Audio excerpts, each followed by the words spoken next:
The toughest rivalry PGT 2024-25 Australia versus இந்தியாவுக்கு இடையே நடந்துகிட்டு இருக்கிற இந்த நிலைமையில டே 3 செம்மையா போய்கிட்டு இருக்குது. ஆல்மோஸ்ட் இன்னும் கொஞ்ச நேரத்தில் டே முடிஞ்சு போயிடும், ஸ்டம்ப்ஸ் சொல்லிடுவாங்க. பட் ஆனால் இருந்தாலுமே எக்கச்சக்கமான விஷயங்கள் இந்த 3 நாட்களே நடந்துச்சு. இந்தியா கம்மியான ரன்களுக்கு டக்குன்னு ஆல் அவுட் ஆனதாக இருக்கட்டும், மறுபடியும் பதிலடிக்கு ஆஸ்திரேலியா அதோட கம்மியான ரன்களுக்கு ஆல் அவுட் ஆகினதாக இருக்கட்டும், எல்லாமே பரபரப்பாக போய்கிட்டு இருந்த இந்த நிலைமையில செகண்ட் இன்னிங்ஸ் இந்தியாவோட நோட் பண்ண வேண்டிய விஷயம், முக்கியமாக கேஎல் ராகுலோட அந்த முக்கியமான அந்த ஒரு ஸ்டாண்டு ஃபர்ஸ்ட் இன்னிங்ஸில் அவர் எப்படி துணிச்சலாக நின்று ஆனாரோ செகண்ட் இன்னிங்ஸில் அதே மாதிரி ஆனார்.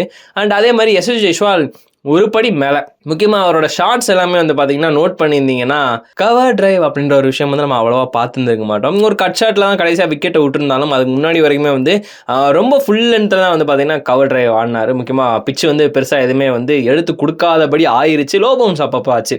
எல்லாத்தையும் விட சச்சின் டெண்டுல்கர் ஃபார்முலா தான் இவர் யூஸ் பண்ணியிருக்காரு அப்படின்ற மாதிரி எல்லாம் ஒரு சின்னதாக சொல்லிக்கிட்டு இருந்தாங்க, ஒரு ஸ்டாட்ஸ் மாதிரி. அது என்னடா ஃபார்முலா அப்படின்னு சொல்லிட்டு பார்த்தீங்கன்னா, இதுக்கு முன்னாடி 2003-4 அப்படின்ற அந்த ஒரு வருஷத்தில் பிஜிடி நடந்தது. அந்த பிஜிடியில் பார்த்தீங்கன்னா எல்லாருக்குமே தெரியும், 241 ரன்கள் அடிச்சு நம்ம சச்சின் காட் ஆஃப் கிரிக்கெட் அவர் பார்த்தீங்கன்னா பெருசாக சம்பவம் ஒன்று பண்ணியிருந்தார் அகைன்ஸ்ட் ஆஸ்திரேலியாவில். ஸோ அதில் என்னடா இதில் ஸ்டாட்ஸ் இருக்குது அப்படின்னு சொல்லிட்டு பார்த்தீங்கன்னா, அதில் முக்கியமாக கவர் டிரைவ் ஆடி இருக்க மாட்டார். நோ கவர் டிரைவ் அப்படின்ற ஒரு அந்த டெக்னிக்கை மனுஷன் அங்கே யூஸ் பண்ணி அதுக்கடுத்து பார்த்தீங்கன்னா செகண்ட் இன்னிங்ஸில் இதாக இருக்கும். முக்கியமாக இதுக்கு முன்னாடி நடந்ததில் பார்த்தீங்கன்னா ஒரு கவர் டிரைவ் ஆடி தான் அவுட் ஆகிருப்பார். பட் ஆனால் அதுக்கடுத்து நடந்த சிட்னி டெஸ்ட் போட்டியில் தான் பார்த்தீங்கன்னா முதல் இன்னிங்ஸில் 241 ரன்கள் அடித்து மிகப்பெரிய ஒரு சாதனை படைச்சிருப்பார்.